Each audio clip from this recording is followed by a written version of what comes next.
Io svolgerò la relazione per punti e comunque per la relazione integrale rimando alla pubblicazione degli atti, perché dato il tempo non potrò leggerla tutta.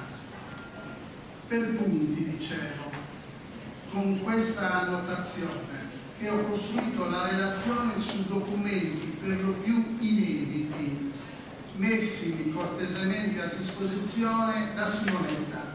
Si tratta di appunti, di epistolari, di altri documenti di Dino Giacobbe.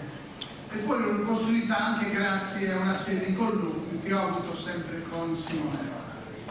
Gli studi. Compie gli studi liceali a Sassari, dove fra gli altri conoscerà Mario Berlinguer, Camillo Bellieri, Achilleo De Fenu, Francesco Fancello, Mario Dell'Itala. Come potete vedere si tratta di personaggi che hanno fatto la storia della Sardegna. Di personaggi che secondo Giacobbe erano dei giovani intensamente politicizzati da un socialismo marxista non troppo spinto e da un nazionalismo acceso. Anche Giacobbe comincia a fare politica fin da ragazzo. Erano gli anni in cui Giovanni Pascoli, il nostro grande amore letterario di allora, e D'Annunzio, che nel suo unico clamoroso esperimento parlamentare abbandonava il posto di estrema destra per andare all'estrema sinistra. Lascio l'ombra per il sole o qualcosa di simile, ricorda Giacobbe. Nell'ottobre del 1914 consegue la licenza liceale. Si iscrive all'Università a Roma nella facoltà di ingegneria, ma fin da agosto ha presentato la domanda per arruolarsi. E quindi l'arruolamento, pur letterariamente pascoliano e affascinato da D'Annunzio, come del resto gli studenti di tutta Italia di allora, compresa anche gli studenti della Sardegna, penso per esempio allo stesso Emilio Lussu. In realtà le motivazioni profonde che spingono Giacobbe a sostenere la guerra prima e a arruolarsi come volontario poi non sono quelle d'annunziane, la guerra in genere del mondo, insomma. Sono quelle di Lussu.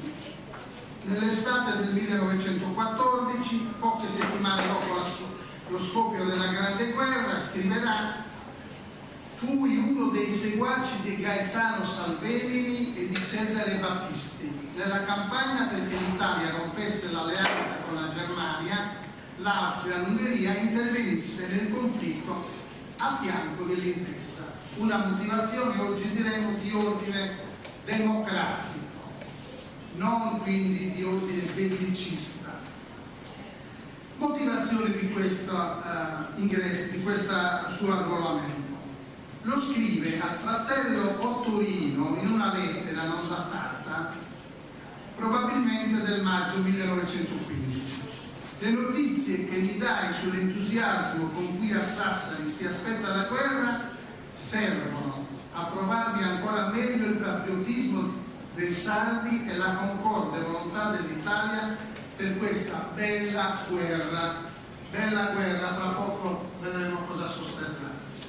Sbaglia comunque chi pensasse a slanci propriamente bellicisti. Si tratta di un gesto tutto morale e intellettuale. Alla base sta un patriottismo avvertito come dovere fondamentale dell'uomo, nella più pura eredità marziniana. Ma anche rispetto all'interventismo democratico e tardo risorgimentale di Cesare Battisti, Salvemini, eccetera, c'è in Giacobbe qualcosa di diverso, e cioè una vena di radicalismo allo stesso tempo borghese e popolare, che si va originalmente combinando con affluenze anarchiche e futuriste. Ecco cosa scrive alla madre il 5 settembre 1915. Cara mamma, ieri ho avuto finalmente il battesimo di fuoco. Per più di un'ora è stato un mugire cupo di artiglierie, un sibilo, uno zufolo, uno zirlio di proiettili nell'aria, un allegro scoppiare di granate tutti terra, il linguaggio è tipicamente di quel periodo futurista. E alla sorella Amelia, sempre nel 1915, nelle trincee, a 10 metri dal nemico, sotto il fuoco rabbioso dei cannoncini da montagna, fra il tac tac tac delle mitragliatrici, il fracasso lacerante delle bombe a mano, il fischio delle pallottole, il rumore delle dum dum e quel acuto delle pallottole esplosive. L'autoritratto che Giacobbe fa di sé. Il 28 maggio 1915, quindi giovanissimo, ha appena 19 anni, scrive al fratello Torino: la vita ha ancora dato ragione ai giovani e agli audaci e ai ribelli, rinnegando i vecchi benpensanti, gli uomini d'ordine, perché la vita è giovinezza, audacia, ribellione. Siamo ancora tutto dentro la cultura futurista di quel periodo. Ancora qui esaustivo il quadro che Giacobbe, come ci ricorda il nipote Thomas Alder, traccerà su alcuni fogli non datati, ma con molta probabilità scritti addirittura un anno prima, nel 1914. Un autoritratto d'ansiosa autocritica e di ricerca di sé, che nonostante la disarmante e quasi ingenua assolutezza che è propria di quell'età, 18 anni, ripeto, forse può ancora servirci come chiave di lettura anche della sua complicata personalità di adulto. Ferito e decorato 3 volte, ma diventa un pacifista rivoluzionario. Il 22 ottobre 1915 è ferito alla mano destra e all'orecchio sinistro e gli fu conferita la medaglia d'argento al valore militare. Il 3 agosto 1916 si incendia la polveriera presso il comando di reggimento e Giacobbe partecipa al salvataggio di qualche soldato che rimane fra le macerie. Per questo episodio gli fu conferita una medaglia di bronzo. Il 14 agosto viene ferito di striscio alla testa da una pallottola.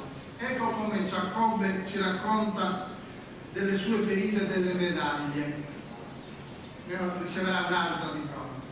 Fui ferito 3 volte, ebbi 3 medaglie al valore militare. L'ultima mi fu data pochi mesi prima della fine della guerra, con una motivazione che mi dipinge come un ufficiale di grandi qualità. Ma ero già un rivoluzionario al 100%.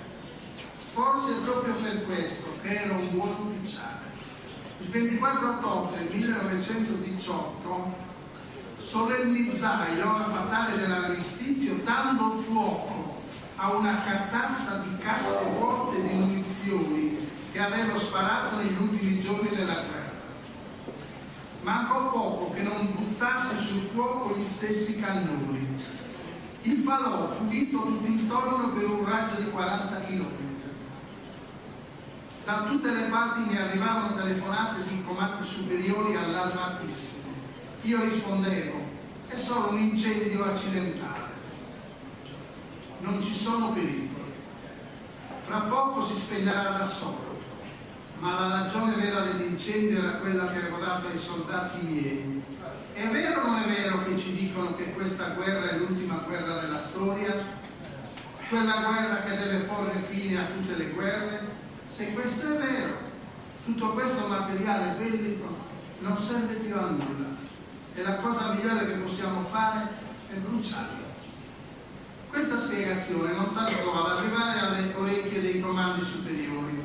Si parlò subito di un clamoroso processo al tribunale militare contro di me, una multa che non mi sarebbe bastata tutta la vita per pagarla, di una retrocessione. Non se ne fece nulla. Le mie 3 medaglie al valore militare mi salvarono, ma rimase ben fermo che la mia carriera nell'esercito italiano era finita. Potevo anche campare 100 anni, ma non avrei mai aggiunto un'altra stelletta alle mie 2 stellette di tenente di complemento, senza escludere che non venisse presto un'altra occasione per togliermi anche quelle. E quell'occasione non si fece attendere molto. Nel 1925, ormai il fascismo era al potere, esse mi furono tolte e fui restituito al grado di soldato semplice. Ma quando diventa un pacifista rivoluzionario? È difficile stabilirlo. Secondo Simonetta, dopo alcuni mesi. Certo è che gli orrori della guerra gli fanno cambiare radicalmente idea sul valore salvifico della guerra e delle armi. Ecco cosa scrive il 26 aprile del 1916. Siamo ancora a metà della guerra, 1916. Passeranno ancora 2 anni prima di finire. Questa guerra deve dimostrare come non sia più possibile né lecito decidere con le armi le questioni fra i popoli. Deve mostrare tutta l'ingiustizia di una guerra e tutte le infamie del sistema militaristico. Ripeto, siamo nel 1916, la guerra deve ancora finire. Questa lettera rappresenta un documento davvero sorprendente per la consapevolezza che il ventenne, a 20 anni quando scrive queste cose, mostra della terribile congiuntura che devasta l'Europa, con l'immagine dei nemici avvinghiati che lottano per assimilarsi. Questa espressione stupenda segnala l'irrompere nella coscienza di Giacobbe di quel fondo di umanitarismo anarchico ed eroico che continuerà sempre a fermentare in lui, ispirando ad esempio quella linea di pensiero avversa alle plutocrazie occidentali e insieme alle autocrazie mitteleuropee e pangermaniche, cioè ai 2 combattenti in campo. Giacobbe, delegato dei combattenti, dirigente del Partito Sacro d'Azione. L'ipotesi di fare della Sardegna un centro di resistenza armata al fascismo. Nel 1919 si congeda e rientra in Sardegna, riprende gli studi, si laurea in ingegneria civile all'Università di Roma.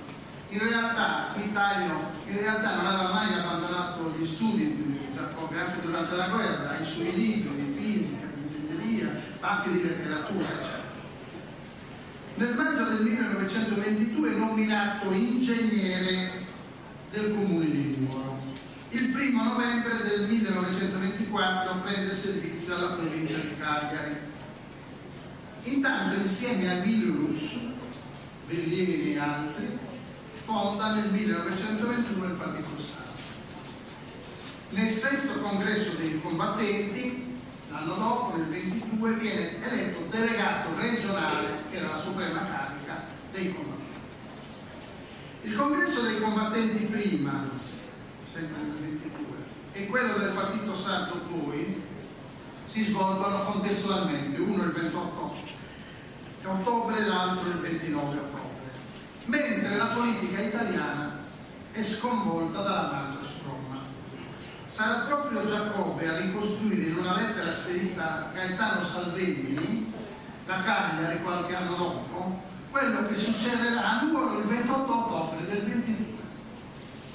Ecco in sintesi: i dirigenti sardisti si riuniscono a casa dell'onorevole Pietro Mastino.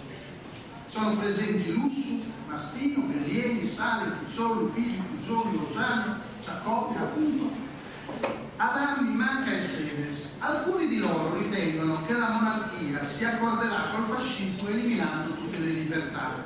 In questo caso occorrerà subito, entro poche ore, un'azione di sorpresa contro i principali presidi militari dell'isola, per fare della Sardegna un centro di resistenza armata per tutta l'Italia. Siamo proprio il giorno della marcia su Roma. Decide di ribellarsi. Altri invece pensano che sia possibile agire solo se si verifichino almeno una di queste condizioni: che resista il popolo, con successo in buone parti dell'Italia, o che resista l'esercito. Insomma, alcuni vogliono agire qualunque cosa succeda, anche perché in quel frangente non era difficile radunare i combattenti di cui Giacobbe era presidente, per personaggi come Lussu e lo stesso Giacobbe. Altri invece vogliono agire a determinate condizioni, ma non viene elaborato un piano preciso e non si farà niente. Allorché scrive a Salvini di 4 anni dopo i fatti, Dino Giacobbe è totalmente consapevole che il partito sardo, di cui egli stesso era uno dei massimi dirigenti, aveva perso un'occasione storica. Giacobbe leader e combattente antifascista.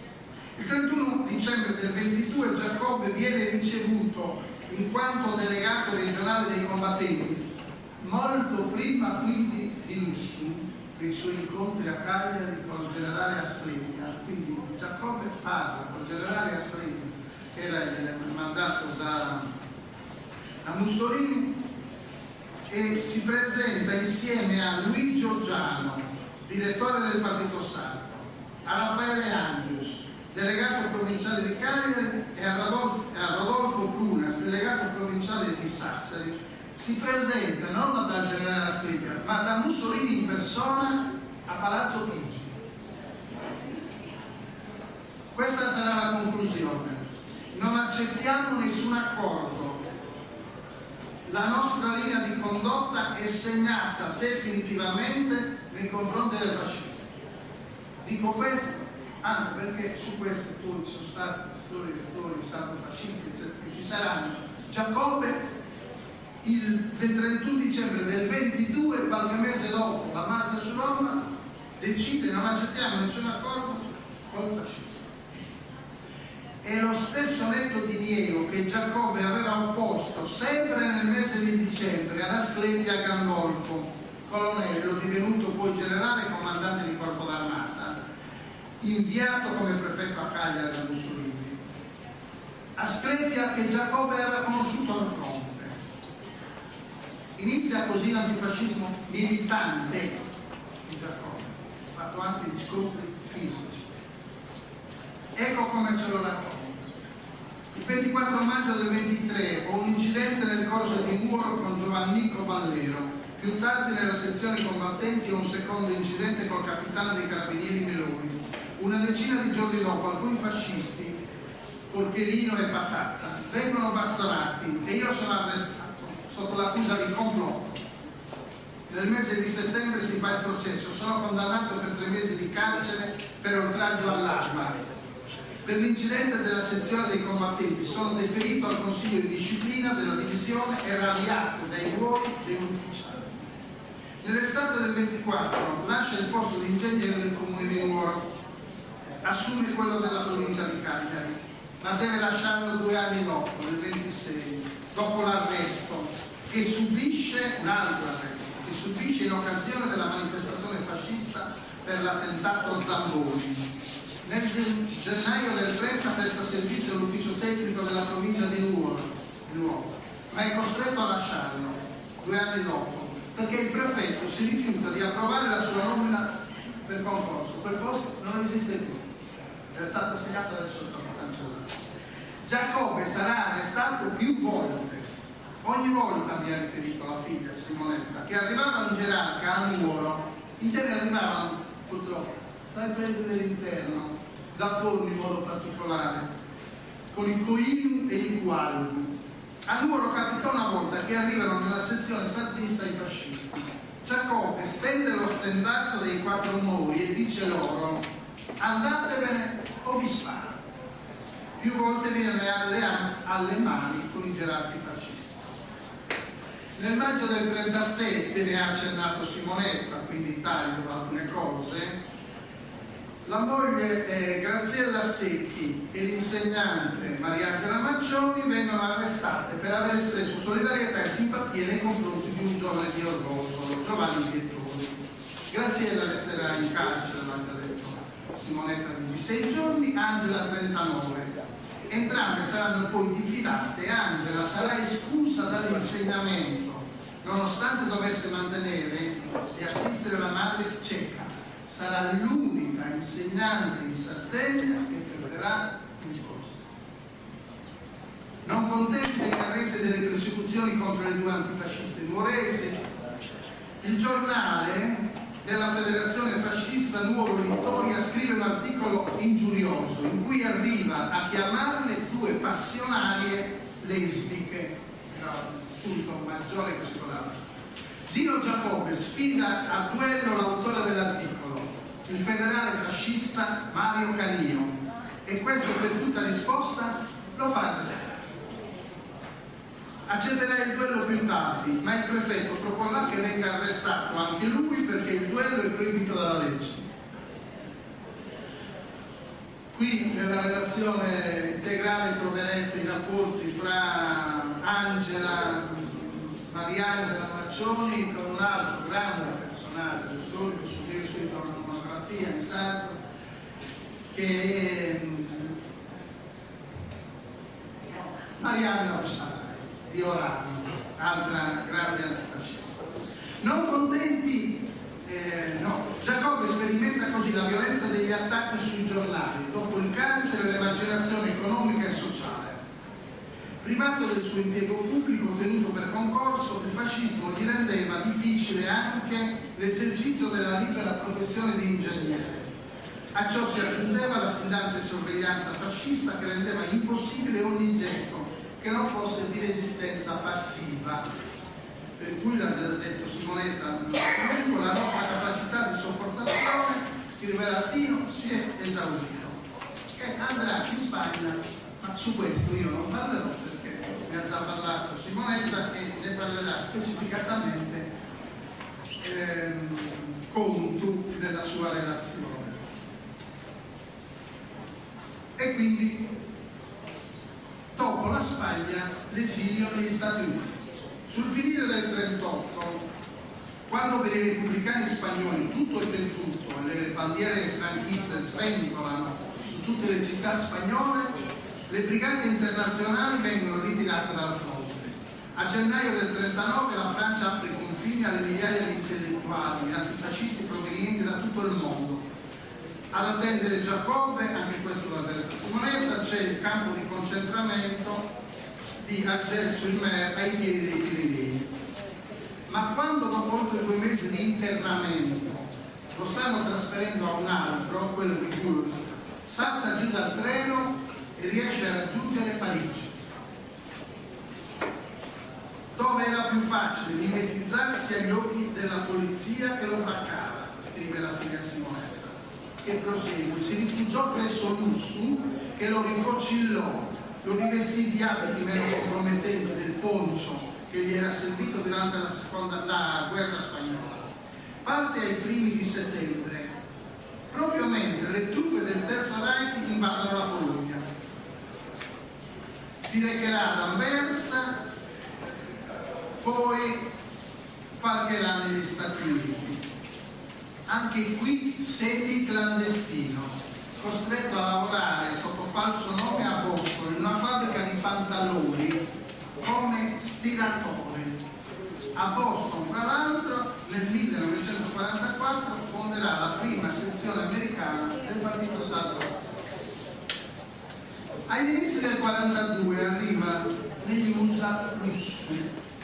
Rimane 2 settimane a New York, dove incontra il maggior rappresentante dell'emigrazione politica italiana. E fra l'altro incontra Dino Giacobbe. Lo stesso Lussu, prima di imbarcarsi, si fermerà di nuovo a Boston per stare ancora un giorno con Giacobbe. Perché cosa?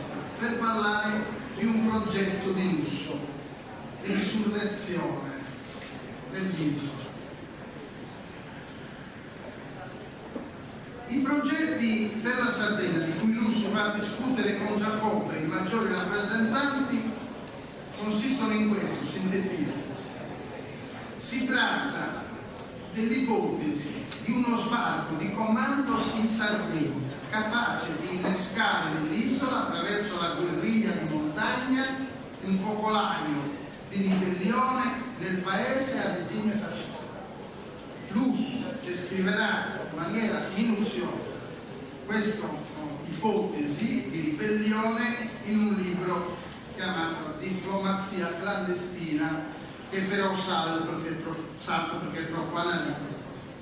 Alla fine dirà Lussu, si trattava di sogni, semplicemente idee e sogni, ma erano veramente tali. il progetto di lusso, pensava solo a sogni, semplicemente idee e sogni. Il giudizio di lusso, scrive la figlia Simonetta, è malinconico e riduttivo, forse espresso in un momento di sconforto.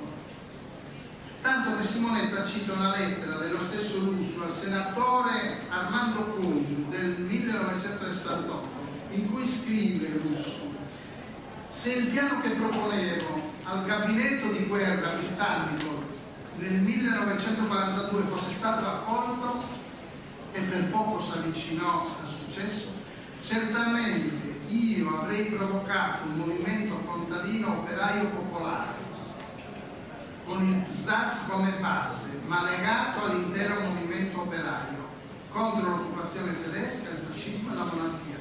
Sarebbe stata, lo dice Lusso, sarebbe stata la proclamazione della Repubblica Sacra, con la costituzione nel territorio sardo liberato di un governo nazionale, con obiettivi repubblicano-federalisti contro la dominazione tedesca e fascista del resto dell'Italia.